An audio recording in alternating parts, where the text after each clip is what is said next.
New Thought Media Network.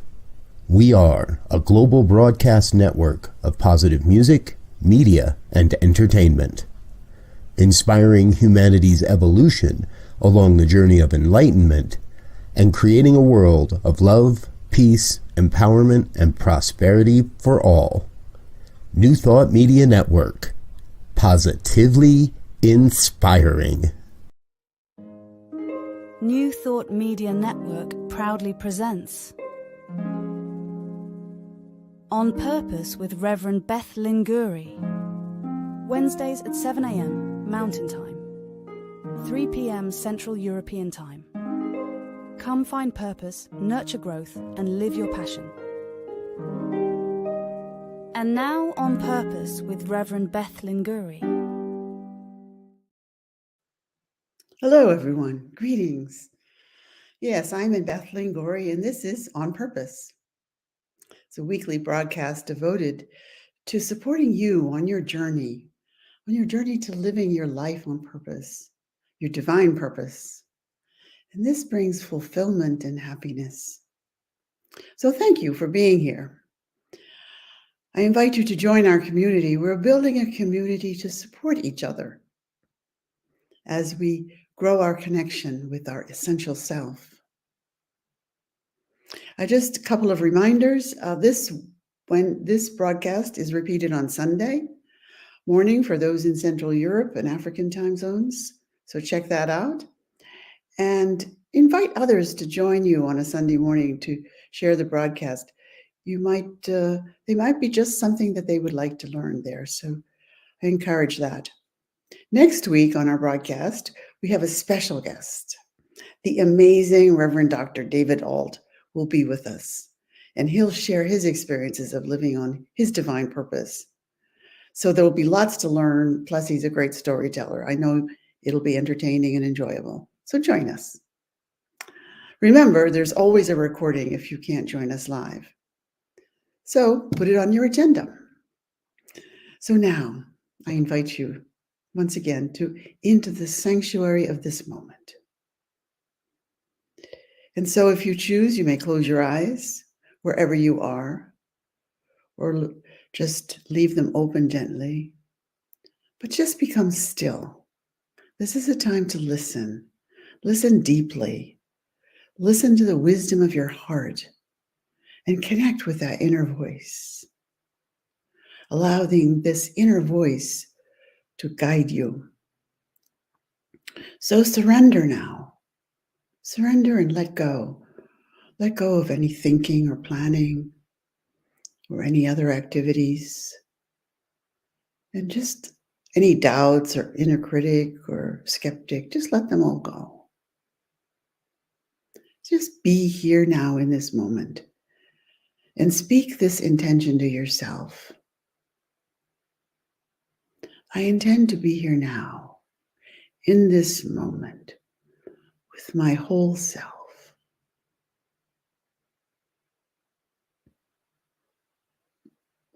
I simply let go of anything that came before, or whatever will be coming next. I am here now. Become aware of your body and space, your seat, your legs firmly on the ground, connecting with the earth, your spine erect, and your head pointed towards the sky above. And now simply focus on the breath and observe breathing in and out. Remember, the breath is this gift of life, and we receive it every moment of every day. So feel gratitude for this gift. Stay with this for a few seconds and let the gratitude, this thankfulness simply well up in you. And smile and feel happy, grateful. This body is the temple of the Holy Spirit, of the divine.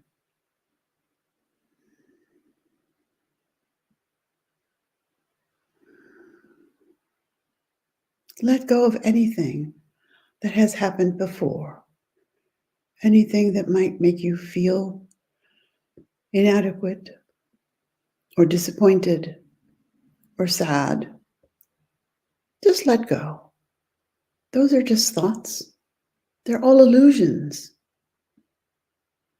They're thoughts you have accepted, and you can just as easily let them go. And now take a deep breath in. Release and let go even more, and become aware of the stillness.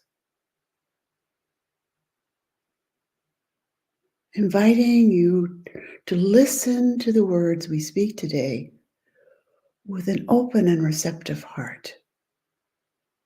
Allow them to penetrate into your sacred self and ponder them. Listen to this inner truth. I am whole and perfect in that divine place within. Everything I need to know is there. Nothing I have done or that has been done to me can change that. I simply relax, I let go, and I surrender to the power within and to this now moment. And in this stillness, with this open heart, I invite you to listen to the words of Ernest Holmes as he writes in chapter 12 of the book, This Thing Called You. These words of truth and of wisdom. He speaks in this book of God. When we know that God is just a word, it's to describe the undescribable, that all-knowingness, that wisdom, omniscience, intelligence, the perfection that exists at the center of your being, at the center of everyone's being.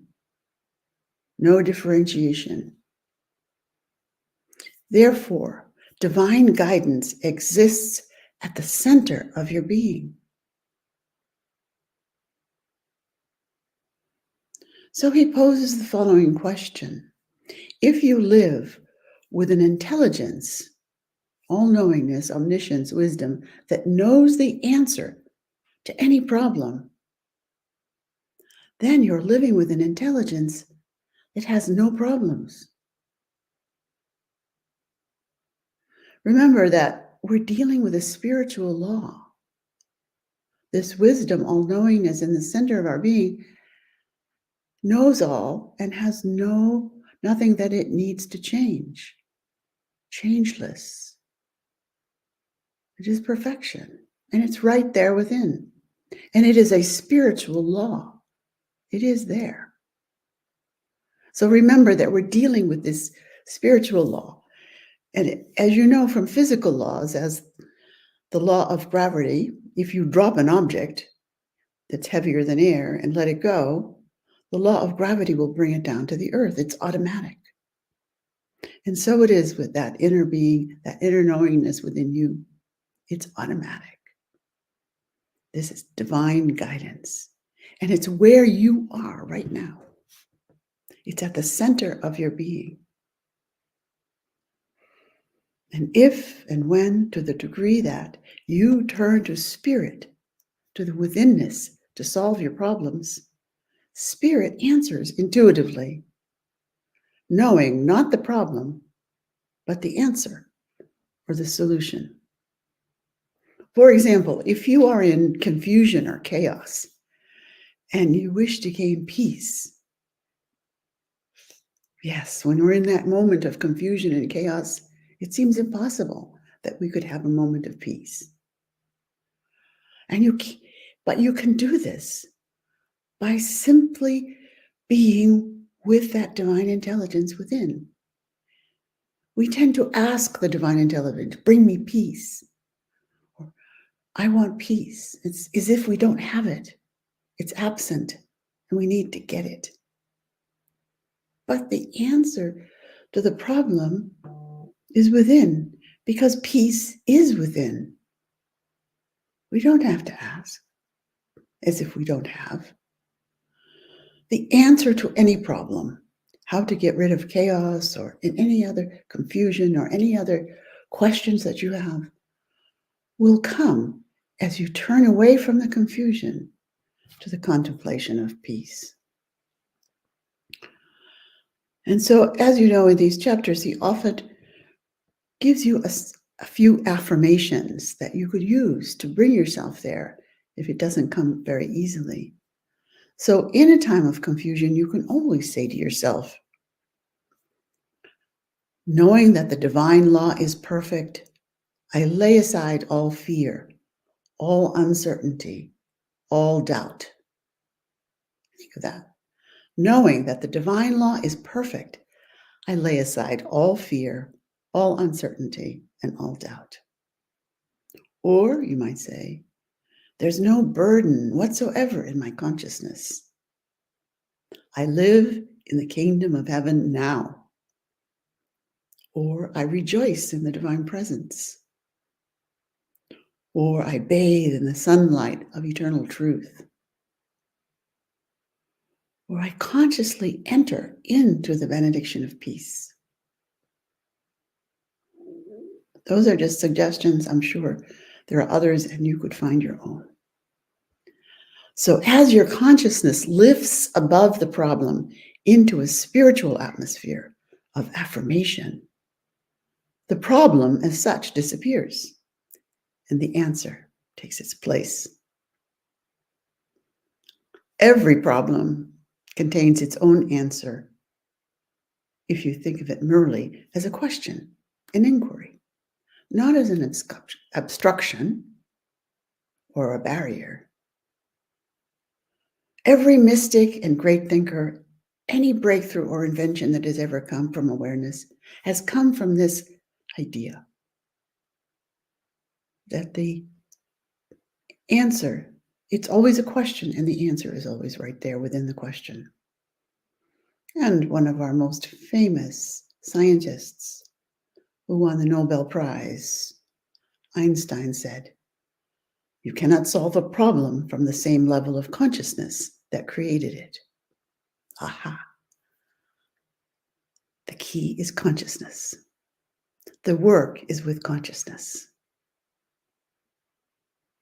Therefore, when you bring your hopes and aspirations, the experience you want to have, to the divine center within you, and you lay them on the altar of your faith in complete confidence that they are given over and released, and you await the answer to how to fulfill them, the next steps, the small steps that will move you in the direction that you choose to go. You release and await. The work is with consciousness. And you'll see that if you release and do not focus your energy on how to make it happen, or if you should do this, or if you should do that, blah, blah, and all of these busynesses of our self-talk, let that go and become the observer. The answer will appear. As I have shared with you in previous broadcasts, I often hear the answer, find the answer. It comes to me quite clearly when I'm out walking in nature and focusing on the beauty that I see, focusing on the trees or the wildflowers, or right now it's spectacular here in Middle Europe with the trees in blossom and the brilliant magnolias and forsythias and the blue sky. Beauty, the creative beauty of genius of the universe. And then just take your mind into that open space. You move into that silence, that place of listening so much more deeply. So a few more affirmations from Ernest to change our consciousness. Change our consciousness. Spirit within me knows the answer to any problem that confronts me. I now turn from the problem to spirit, accepting the answer. I turn from confusion to a consciousness of peace. The answer, now think of the problem simply as a question. The answer is here and now. So I release the problem and I receive the answer as fulfillment. And this, by the way, he says, is the secret of answered prayer. Regardless of your conviction of the one praying, what faith, what background, but if you pray in this way, prayer always opens consciousness to the divine influx, if it's to be effective.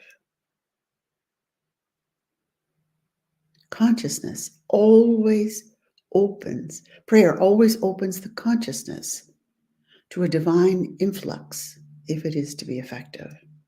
So that's the secret to effective prayer.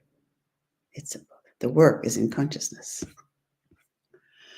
So then, after you lift this up and know that the answer is within, you may be tempted to continue to complain or fuss or grasp at straws or go here or go there or get back into this chaotic response to the environment, looking for the solution. And then you may even complain, well, I didn't get an answer. This is our human tendency. It's fairly normal. We seek the solution and then we don't listen for the answer. Or when it comes, we ignore it because it's not consistent with what we think we want right now, or our beliefs or our values or our identity. These are just old habits. And so I want to share with you an amazing book that I have discovered. It's actually on the list of the best self-help books ever. It's Atomic Habits by James Clear. And in this book, he states that all big things, all changes in our life, all big things come from small beginnings. The seed of every habit is a single, tiny decision. So it may be these old habits that are getting in the way of your listening and hearing the solution that is present within. So let's hear what he says about habits and how we might easily change them. And the idea of atomic habits, it comes from this idea that habits are like atoms in our lives. Each is a fundamental unit contributing to improvement. And atomic habits are regular practices or small routines that are very small, easy to do, but they are the source of incredible power. When we change a habit, we usually begin by focusing on what we want to achieve, on goals. I want to lose weight, so therefore I'm going to do something to lose weight. I'm going to do this or that. I'm going to add a daily walk to my routine. I'm going to eat less. And this leads us to what he calls outcome-based habits, which usually, as I know, and perhaps you do too, they don't work. So the alternative is to build identity-based habits. Now, what does he mean by identity-based habits? He suggests that rather than focus on the goals or the outcomes, we focus on what we wish to become. So if we look at that idea of we want to lose weight, we want to become more healthy, more fit. We want to change our identity from someone who feels sluggish and overweight to someone who feels fit and full of energy and ready to go. We focus on our identity. It's very difficult to change your habits if you keep the underlying beliefs that led to your past behavior. You have a new goal, I want to lose weight, a new plan, but you haven't changed who you are. And so chances are you may do well for a while, but eventually through willpower, it will become very difficult to maintain these habits. So he suggests that the largest barrier to positive change at any level is this idea of identity conflict.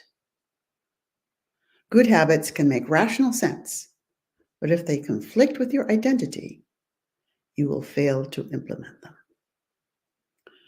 So, how to change your identity?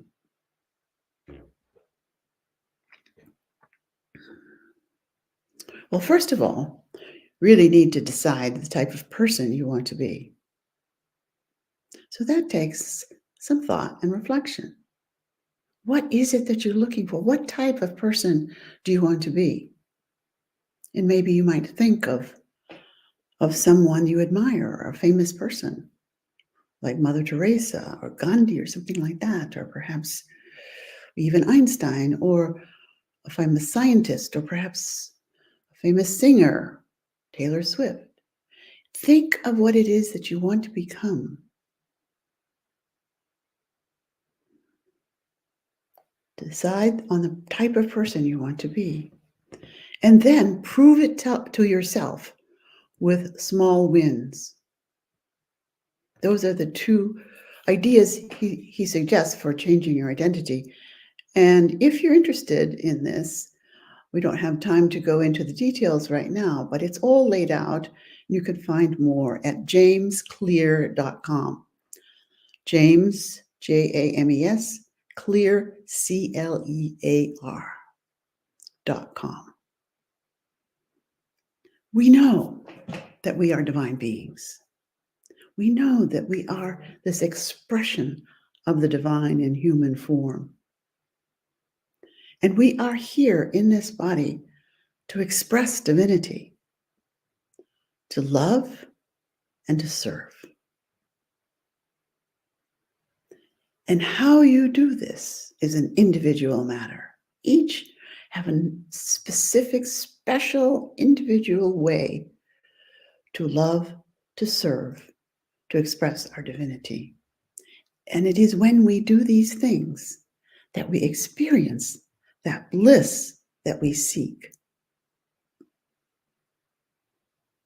So reflecting on what you are called to do and what type of person you would like to become and what type of person would do what you think you are called to do will be a big help in determining what is my divine expression? What am I here to do?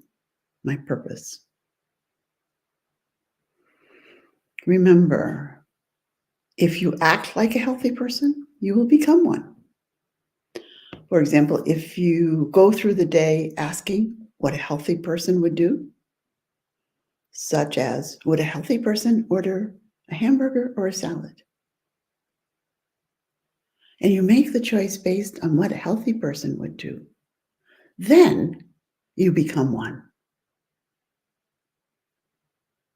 Eating salads, obviously, allows you to become more healthy. So James writes, identity change is the North Star of habit change. I'll repeat that. It's an easy thing to remember.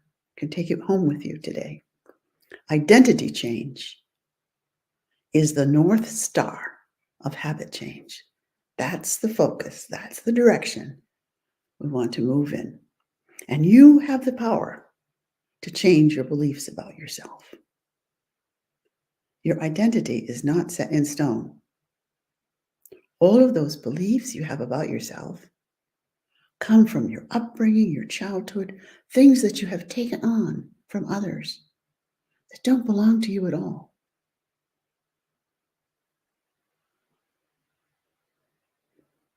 You have a choice in every moment. And you can choose the identity that you want to reinforce today with the habits that you choose today. So we change our habits not to have something, but to become someone. And so I'm inviting you in our practice to put this into practice in your life. You can go to James Clear website and find out more of his ideas and practices, very well laid out and very practical.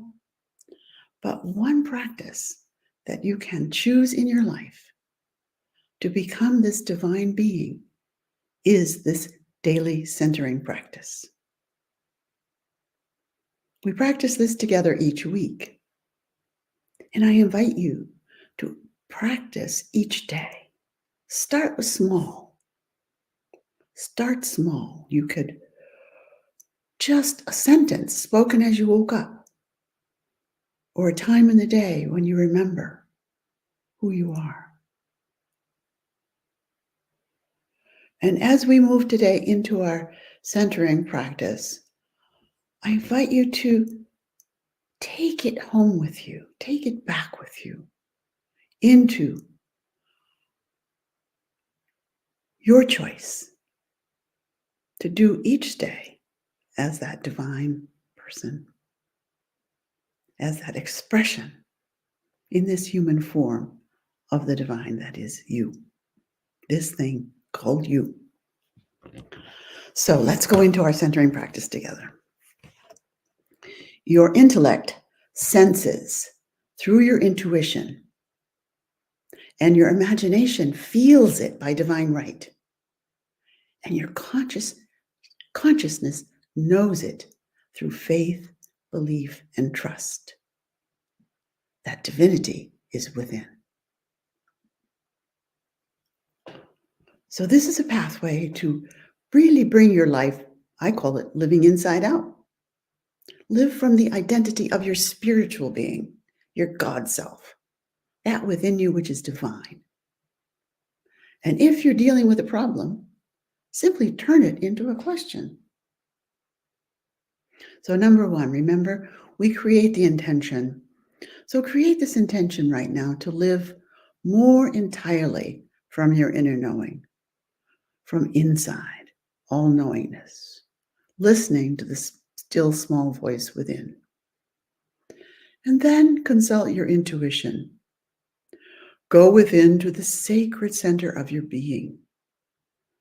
Gently close your eyes and visualize it. Feel it and be there. Use your creative energies and create a picture of a calm place. A place that feels good to you, a place where you feel safe, where you feel cared for, loved. And as you become more visible in this space, see yourself in this space, begin to ask the questions. What am I here to do? To share, to become? What is my true identity? You can even ask the visioning questions. What is the highest idea for my life? What is being revealed to me? What do I need to release, to embrace, or anything else? Take your time with these questions and allow the answers to come. And as you leave this space, at the end of your centering time, record the insights into your journal. So go within right now, and perhaps there's a question that is at the top of your mind. And ask that question to this sacred space. And just allow whatever comes forth. Whatever comes forth to be the way shower. That which points you in the direction to the solution.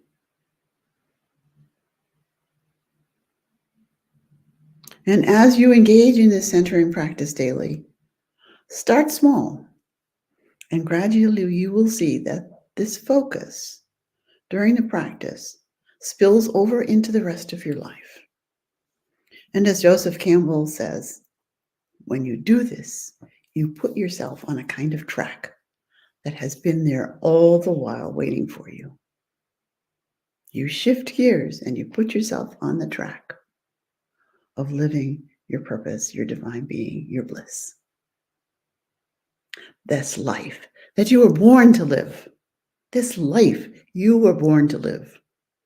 Doors will open and you will be helped by hidden hands. And so I thank you for being here today as you move toward your gift, aligning your life with your with your passion. And I just honor you for being on the journey of becoming more truly alive and giving your gift. And so, as we normally do during these sessions, I will close with a poem. Again, a poem by one of my favorite poets of all time and spiritual mentors and teachers and just an amazing, loving, divine being. And that is Mevlana Jalaluddin Rumi. This is a poem which many of you may be very familiar with, but I invite you to listen with new ears today. It's called The Guest House. This being human is a guest house. Every morning, a new arrival, a joy, a depression, a meanness. Some momentary awareness comes as an unexpected visitor. Welcome and entertain them all.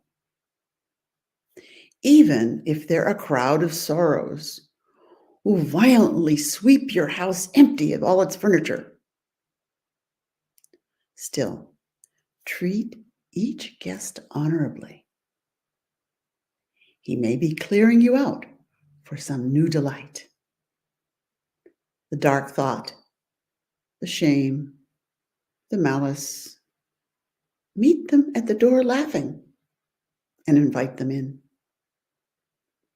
Be grateful for whoever comes, because each has been sent as a guide from beyond.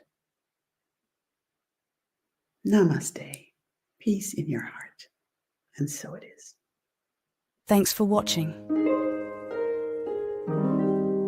Join us again next Wednesday for more of On Purpose with Reverend Beth Linguri, only on New Thought Media Network. Learn more at www.ntmedia.org.